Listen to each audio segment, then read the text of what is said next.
आचार्य तुलसी के 25वें महाप्रयाण दिवस के मौके पर आचार्य तुलसी शांति प्रतिष्ठान केंद्र उनके समाधि स्थल पर लोगों ने जाकर के श्रद्धांजलि दी।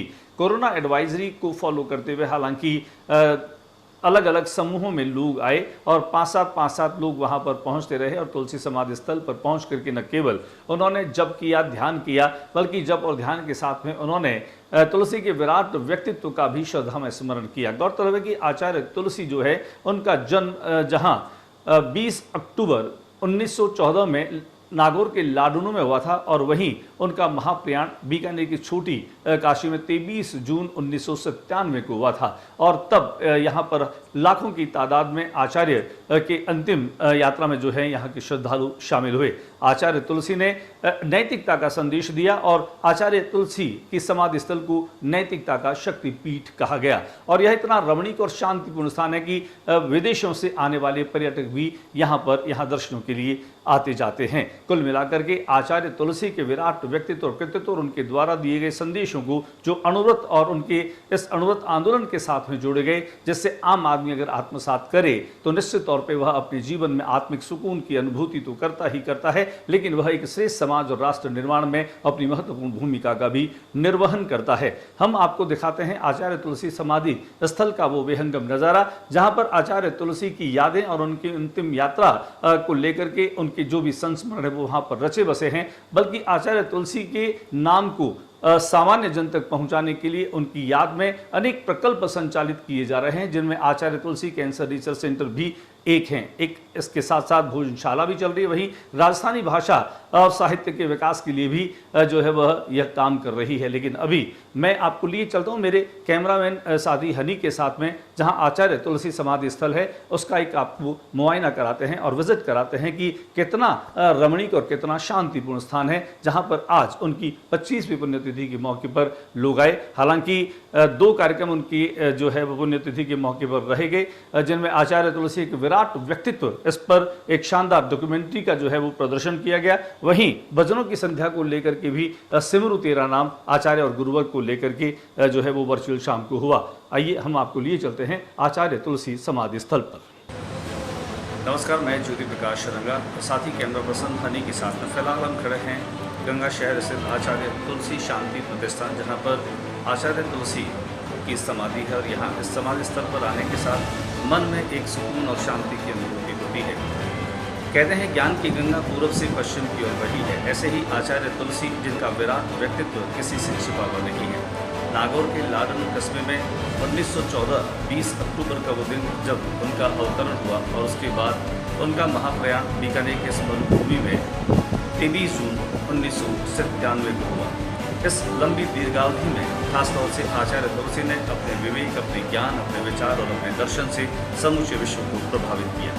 अणुव्रत अनुशासता के तौर पर हम कहें कि उन्होंने जिन नियमों को जनता के समक्ष रखा, लोगों के समक्ष रखा और नैतिकता और आदर्श का एक ऐसा शानदार सामंजस्य उनके व्यक्तित्व में और उनके कृतित्व में दिखाई देता है कि आज पूरा बीकानेर ही नहीं, पूरा विश्व जो है वो आचार्य तुलसी के दिए गए इस दर्शन को आत्मसात कर रहा है, बल्कि अणुव्रत अपनाने वालों का एक जो है वह दायरा बढ़ता जा रहा है और लोगों में एक ज़बरदस्त जो है वह उनकी अपील है। आइए हम आपको गंगा शहर स्थित आचार्य तुलसी समाधि स्थल पर आचार्य तुलसी शांति प्रतिष्ठान में आज उनकी जब 25वीं पुण्यतिथि है, या यूँ कहें कि 25वां महाप्रयाण दिवस है और समय के साथ में उनके अनुयायियों का, उनको मानने वालों का और उनके दर्शन पर यकीन करने वालों की संख्या जो है वो निरंतर बढ़ रही है। लोग यहाँ पर आते हैं, यहाँ पर जाप करते हैं, शांति से बैठते हैं और कुछ देर इस समाधि स्थल पर बैठ करके वे तमाम कलुषों से दूर होने की एक कोशिश करते हैं। आइए हम आपको दिखाते हैं आचार्य तुलसी की 25वीं महाप्रयाण दिवस के अवसर पर इस शानदार स्थान का एक खूबसूरत नज़ारा।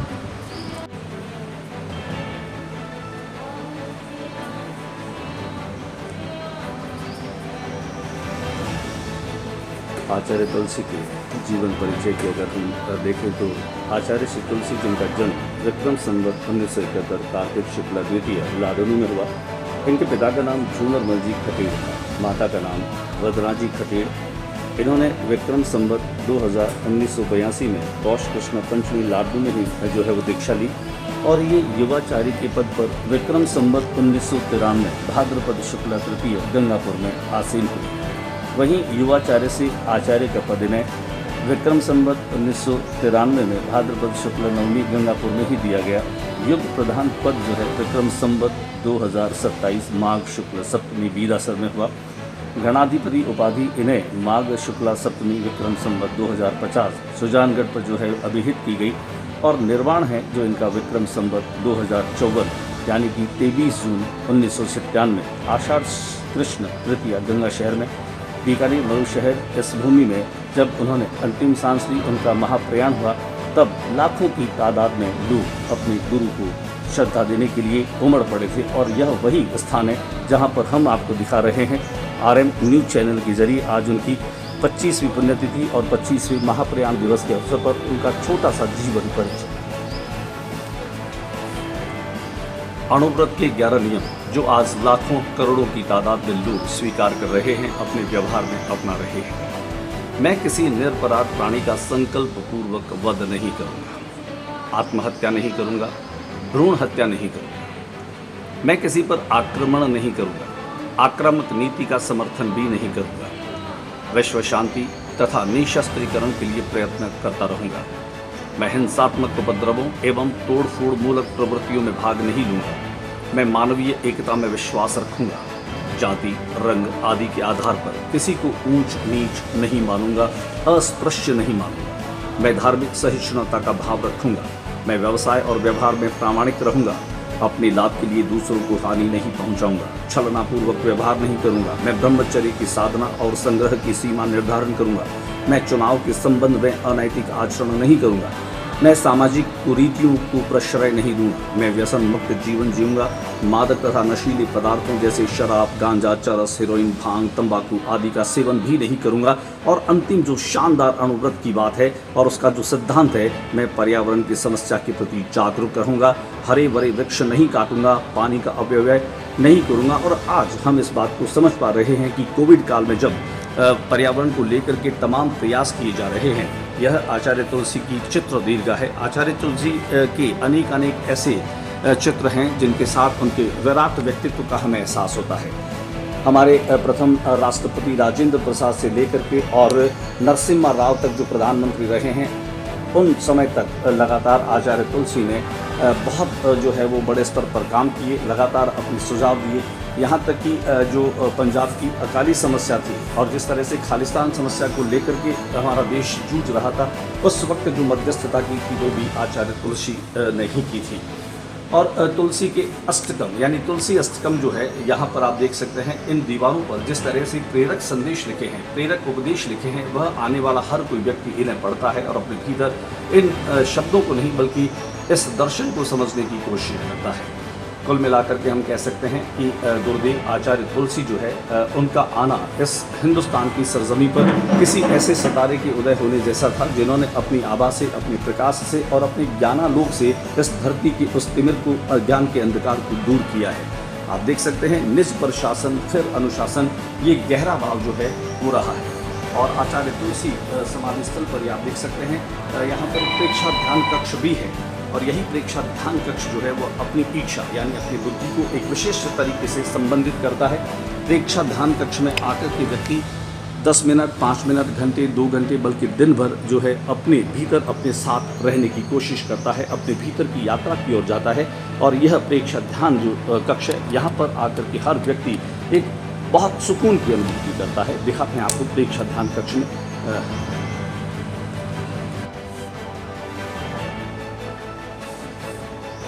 आप देख सकते हैं यहाँ तुलसी समाधि स्थल पर 13 पंथ के जो आचार्य हुए हैं, उनके 9वें अनुशास्ता आचार्य तुलसी के रूप में रहे। और उसके बाद में आचार्य श्री महाप्रज्ञ और वर्तमान में जो आचार्य हैं वो महाश्रमण जी। और इस तरह से अब तक जो है वो 11 अनुशास्ता आपको इस चित्र के माध्यम से दिखाई दे रहे हैं।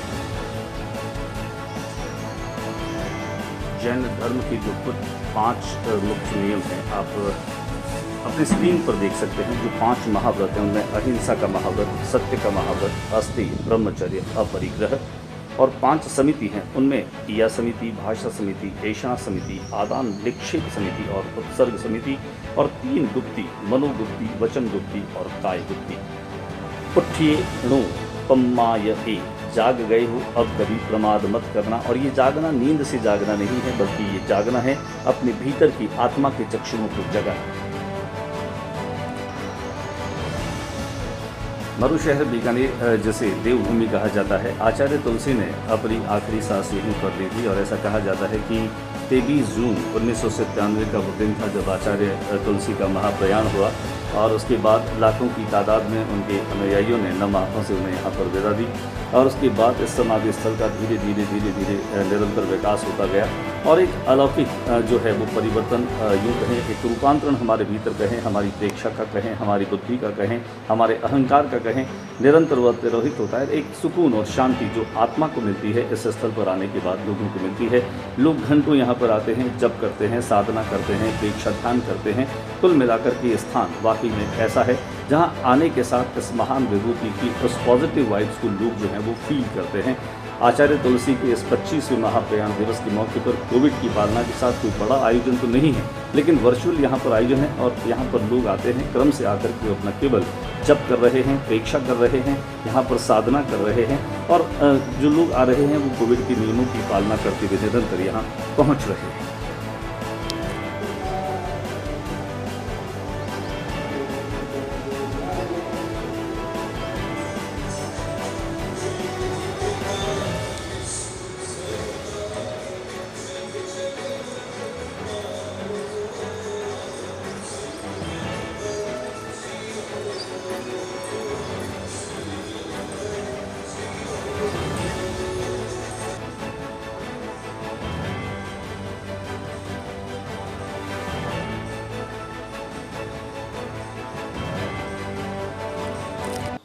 वहीं आचार्य तुलसी शांति प्रतिष्ठान से लगातार सक्रियता से जुड़े और जिनकी अंतिम जो यात्रा रही उनमें भी एक महत्वपूर्ण भूमिका निभाने वाले समाजसेवी और बीकानेर की प्रबुद्ध व्यवसायी हंसराज डागा से हमने आचार्य तुलसी के व्यक्तित्व और उनके कृतित्व पर एक खास बातचीत की। दिखाते हैं आपको उस खास बातचीत के संपादित अंश।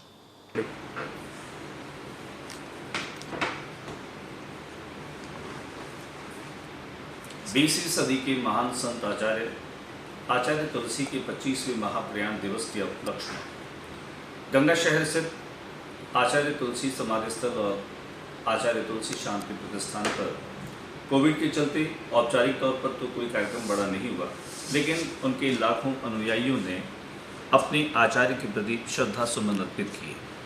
करोड़ों लोगों के दिलों में उनके प्रति गहरी आस्था और श्रद्धा साफ तौर पर देखी जा सकती है।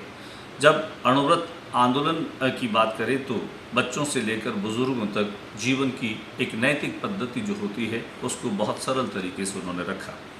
हम यहाँ पर आज हंसराज जी डागा के साथ में हैं। आचार्य तुलसी शांति प्रतिष्ठान और उनके अणुव्रत को लेकर के हंसराज डागा वो व्यक्तित्व हैं जो लगातार सक्रिय हमें दिखाई देते हैं। उनकी सक्रियता का एहसास हम इस बात में भी कर सकते हैं कि वह सुबह से लेकर शाम तक आचार्य के सिद्धांतों को किस तरीके से अधिक प्रचारित प्रसारित किया जाए, आयोजनों के माध्यम से या फिर अन्य तरीक़ों से वे किसी तरह से कोई कूर कसर नहीं छोड़ते। आज आचार्य तुलसी के 25वें महाप्रयाण दिवस के मौके पर हम उनसे बातचीत कर रहे हैं और जानते हैं कि यहाँ इस स्थान को लेकर, आचार्य के व्यक्तित्व को लेकर और उनके कृतित्व को लेकर वे क्या कुछ सोचते हैं। हंसराज जी, आपका बहुत बहुत स्वागत है। धन्यवाद। हंसराज जी, आचार्य तुलसी का जो एक विराट व्यक्तित्व है, या यूं कहें कि इस ज्ञान के आकाश में एक ऐसे दैदिप्यमान नक्षत्र की तरह जिन्होंने पूरे देश और दुनिया को अणुव्रत के सिद्धांतों से नवाजा और आज भी उनके सिद्धांत जो हैं वह अपनाने वाले निरंतर बढ़ रहे हैं। कहीं कहीं अगर जीवन में शांति और सुकून की चाहना रखने वाले लोग हैं तो उन्हें आचार्य के अणुव्रत के सिद्धांतों को अपनाना होगा। क्या कहना चाहेंगे?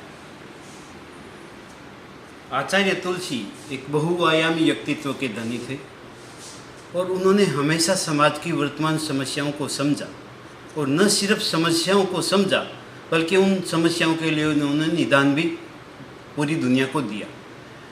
तो जिस वक्त देश आज़ाद हुआ था, देश का नैतिक पतन बहुत गहराई से हो रहा था और गुरुदेव का यह कहना था कि जिस जगह के व्यक्ति, जिस जगह के नागरिक अगर नैतिक पतन की खाई में गिरते हैं तो फिर उस देश में बड़ी उन्नति की आशा नहीं की जा सकती। इसलिए उन्होंने नैतिकता कैसे बढ़े आदमी के जीवन में एक अणुव्रत का आंदोलन पूरी दुनिया को दिया। बहुत छोटे छोटे व्रतों से, बहुत छोटे छोटे व्रत अगर आदमी अपने जीवन में अपना ले तो उससे खुद उसका ही कल्याण होता है। जब उसका कल्याण होता है तो समाज का कल्याण होता है और राष्ट्र का कल्याण होता है।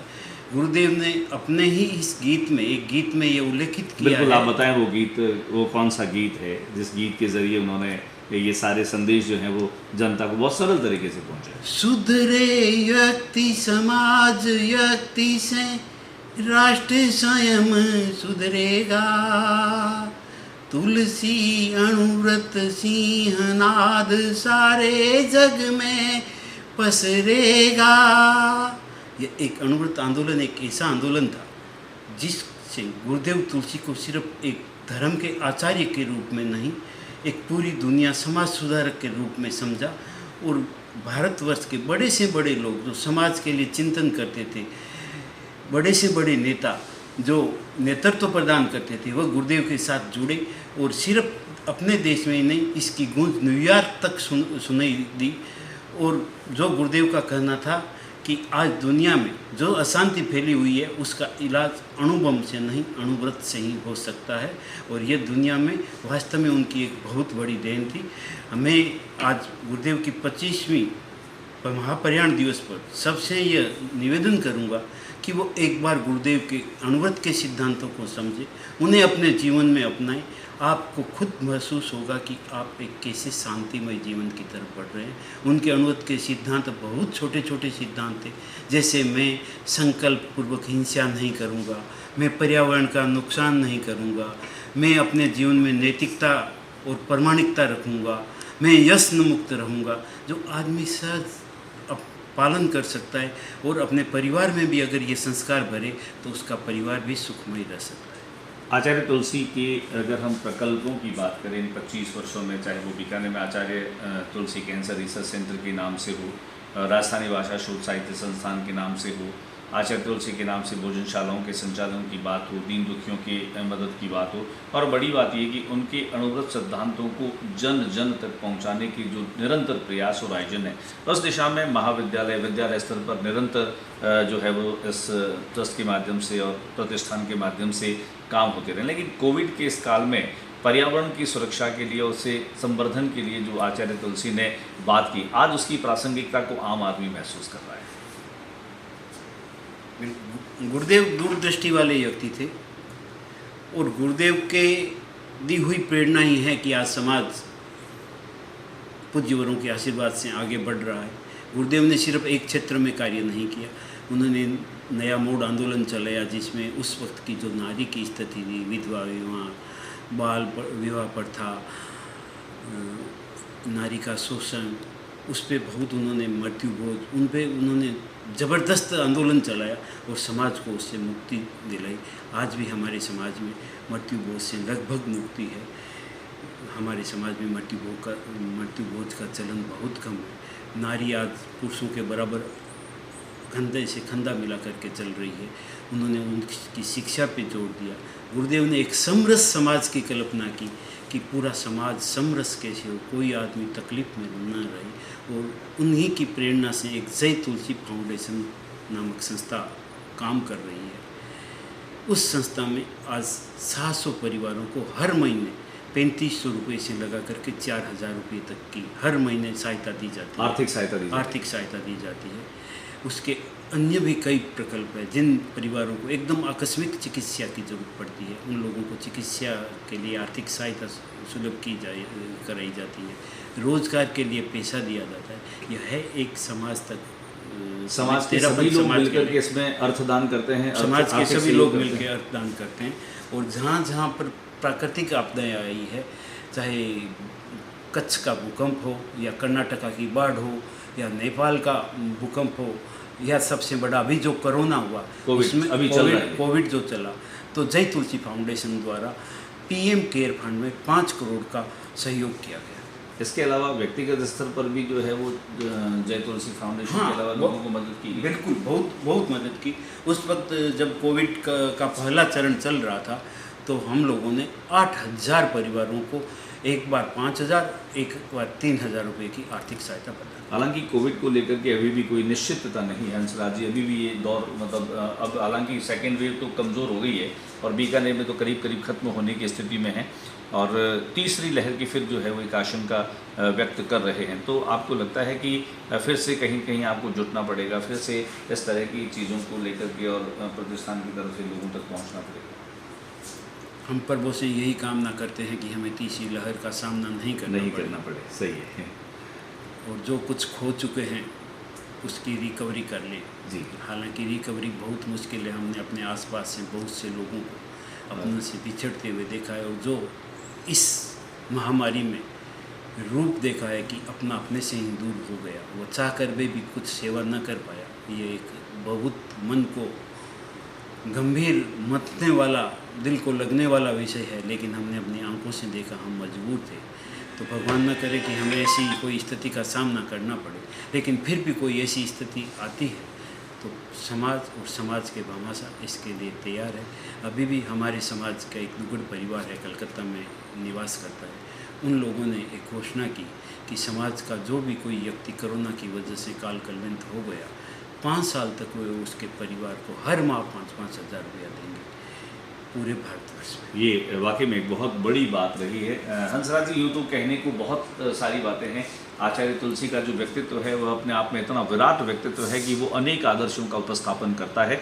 बावजूद उसके आज जब हम इस कोविड के चलते एक औपचारिक तौर पर नहीं बल्कि हमने घरों में रह करके और कुछ अन्य साधनों के जरिए आचार्य के संदेश घर घर तक पहुंचाने की कोशिश की है, आप क्या कहना चाहेंगे हमारे RM न्यूज़ के तमाम दर्शकों को? मेरा यह कहना है कि जो कोरोना की वजह से बंदिशें हैं, जो गाइडलाइंस है, हम चाहकर भी अपने गुरु की श्रद्धांजलि में वो श्रद्धा सुमन अर्पित नहीं करना चाहते हैं। हर भक्त चाहता है कि कुछ विशेष मौक़ों पर अपने गुरु के चरणों में अपने श्रद्धा सुमन अर्पित करें। तो इसीलिए गवर्नमेंट की गाइडलाइन को ध्यान में रखते हुए हमने इस बार जितने भी प्रोग्राम किए वो सोशल मीडिया के माध्यम से ही किए हैं। और जब कोई महापुरुष चला जाता है लेकिन वो अपने पीछे जो उद्देश्य नहीं छोड़ जाता है, अगर हम उन्हें ऐसे ही छोड़ दें तो हम अपने इतिहास को, स्वर्णिम इतिहास को सहेज नहीं पाते हैं। हम हमेशा जो भविष्य की प्रेरणा लेते हैं वो पास्ट से ही लेते हैं। गुरुदेव ने बहुत से उपदेश दिए थे, बहुत से संदेश दिए थे, बहुत सी देशनाएँ दी थी। आज शांति तुलसी प्रतिष्ठान उन्हीं देशनाओं को बढ़ाने के लिए गतिशील एवं कृत संकल्पित है। हमने उन्हीं प्रेरणाओं से लोग कैसे लाभ ले सके, कैसे उस व्यक्तित्व को समझ सके जो आज हमारे बीच में नहीं है, लेकिन उनके उपदेश हमारे बीच में।